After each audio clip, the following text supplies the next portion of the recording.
Hablamos de la retornada de Donatella di Pietro Antonio.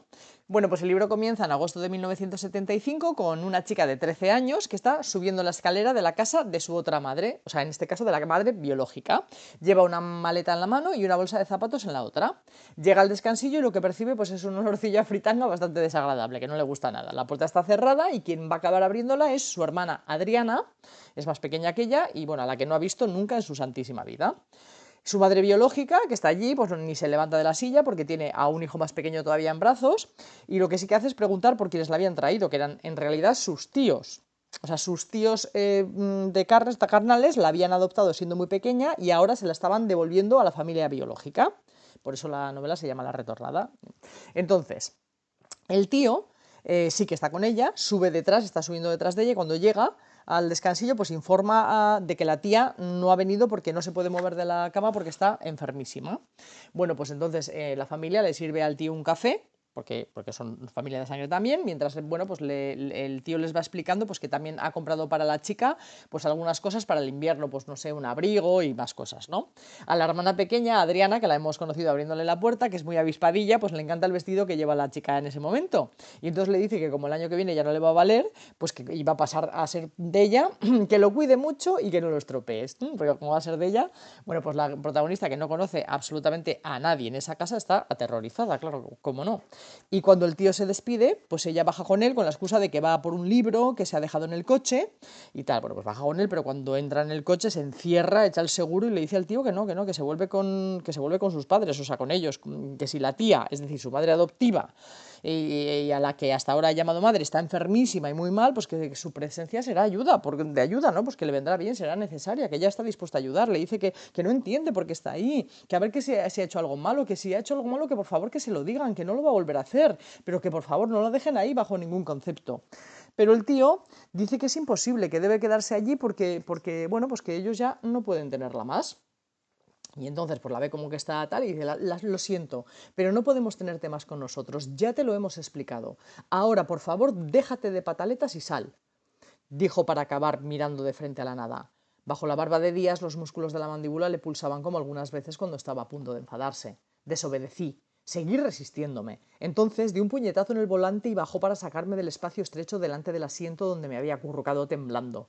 Abrió con la llave y me cogió por un brazo. El hombro del vestido que me había comprado él se descosió unos centímetros. En su agarre no reconocía ya la mano del padre de pocas palabras con el que había vivido hasta aquella mañana. En el asfalto de la plazoleta quedamos las marcas de la rueda y yo, olor a neumático quemado en el aire. Cuando alcé la cabeza, desde las ventanas del segundo piso, miraba a alguien de mi familia a la fuerza.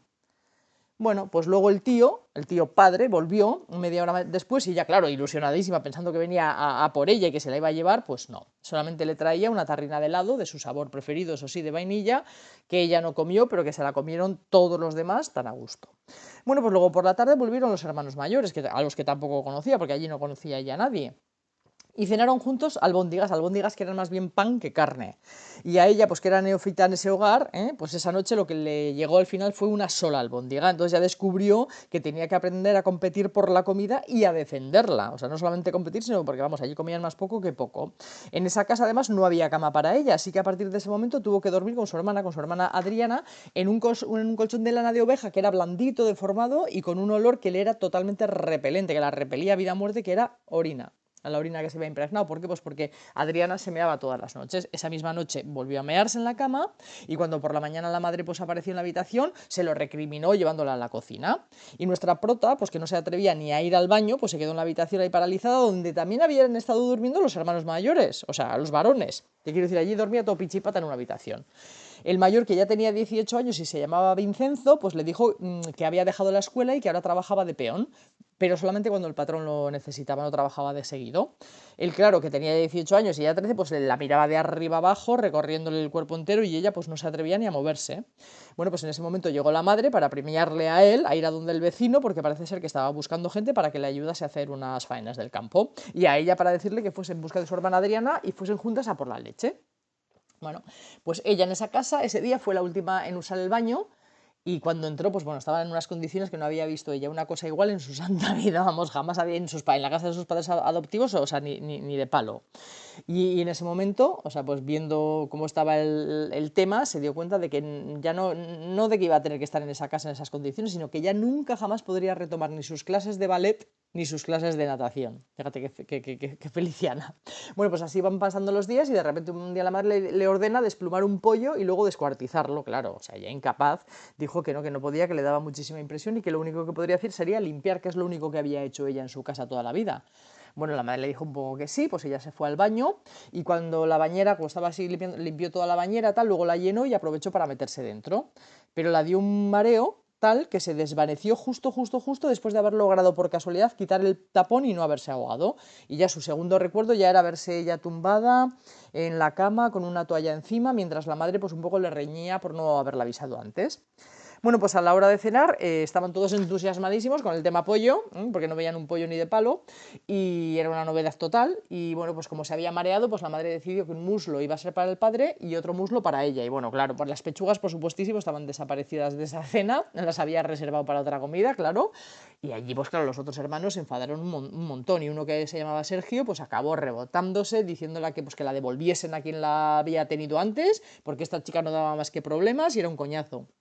El otro dijo sí, tal, bueno, pues se confabularon un poco vamos, en contra de ella y el padre, bueno, pues les acabó pegando un manotazo, pero claro, nuestra prota pues acabó yendo a la habitación porque, en fin, se sintió pues como un trozo de mierda, lógicamente, y se le había quitado el hambre y se largó. Y luego, pues más tarde fue Adriana a buscarla con un poquito de pan con un aceite y ya iba toda preparadita ya Adriana, diciéndole pues que se iban a las fiestas, que el hermano mayor de Vincenzo les iba a llevar a las atracciones. Claro, el hermano mayor fue el único que no la atacó en la cena y los otros pues no estaban, o sea que estaban solamente Vincenzo, Adriana y ella. Y además ella era la primera vez que se montaban las atracciones y tenía un poquitito de miedo. Así que bueno, se fue. No sabía tampoco de dónde había sacado Vincenzo el dinero para pagar las atracciones, pero ya que se fue, claro, Adriana ya estaba experimentada un poquito, le ayudó a montarse en la silla y cerrando así un poquito la barra de seguridad y leo: sujétate fuerte a las cadenas. Volé entre ella y Vincenzo. Me pusieron en medio para quitarme el miedo. En el punto más alto se tocaba una especie de felicidad. Lo que me había ocurrido en los últimos días se había quedado en tierra, como una niebla pesada. Pasaba por encima y hasta podía olvidarlo un rato. Tras unas cuantas vueltas de prueba, de repente recibí en la espalda el empujón de un pie y la voz: ¡pilla esa cola! ¡Alarga la mano, señorita, que no te pasa nada! Al tercer intento me proyecté entera al vacío y sentí algo peludo en la palma abierta. Lo agarré lo más fuerte que pude. Había conquistado la cola de zorro y también el entusiasmo de Vincenzo.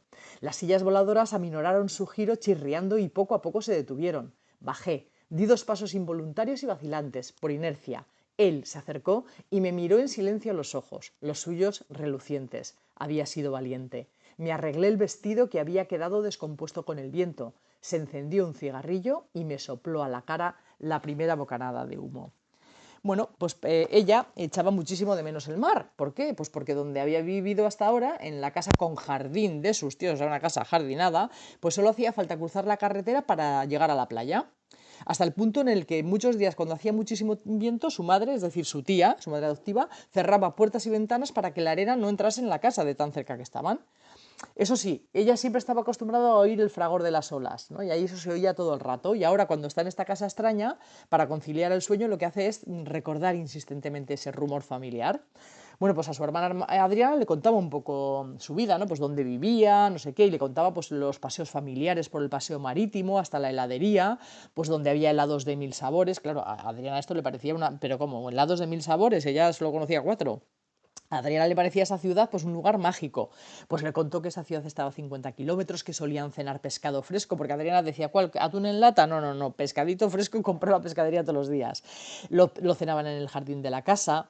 Le dijo también que tenía una amiga que se llamaba Patricia, que solía ir también mucho a su casa, porque es que a su tía madre adoptiva no le gustaba que fuese a la casa de Patricia, porque consideraba a la familia como que eran distraídos, desordenados, como demasiado alegres un poco y locos para su gusto, que le gustaban las cosas más cuadriculadas. Además iba un poco a la iglesia, bueno, en fin, estas cosas, ¿no? pues recordó que su tía, su madre adoptiva tía, se puso enferma justo antes del verano y piensa que quizás se ha puesto enferma porque tenía que separarse de ella, ¿no? Como no sabe el motivo, se ha puesto cada vez más enferma y no sabe por qué se tiene que separar, pues si piensa igual es por eso también, ¿no? Bueno, pues cuando le contó a su amiga todo lo que sabía sobre la devolución que le iban a devolver a su familia biológica, su amiga Patricia estalló en llanto, se puso fatal y nuestra prota se dio cuenta de que le iba a pasar algo muy grave porque su amiga no lloraba nunca, ¿no? Bueno, pues juntas dijeron, no puede ser, tu padre además es carabinero, no puede ser que te dejen allí, seguro que hace algo y tal, y se pusieron a idear algo y entonces para evitarlo, y entonces decidieron, bueno, como niñas que eran, lógicamente, que se podría quedar escondida en casa de su amiga, pues todo el tiempo necesario, pues yo que sé, igual hasta incluso 1 o 2 meses, ¿no? Para que con la desaparición sus padres se ablandasen un poco, no la devolviesen y encontrasen la manera, pues de que no se tuviese que ir, porque como ella no sabe muy bien ni por qué se tiene que ir ni por qué no, pero claro, cuando fueron a casa y le contaron a la madre, porque la madre sí que es verdad que era muy amiga también de ella, la trataba muy bien, pero cuando le contaron esta idea, pues en fin, descabellada, pues la madre les dijo que era imposible, que lo sentía muchísimo, pero que eso no podía hacerlo. Y bueno, pues hasta aquí puedo leer, lo dejo en el capítulo 9, seguid vosotras. Espero que os guste muchísimo, es un librazo espectacular y tiene un final apoteósico, o sea que os lo recomiendo muchísimo. Bueno, yo todos los que están hechos os lo recomiendo, pero bueno. Y eso, hasta la próxima.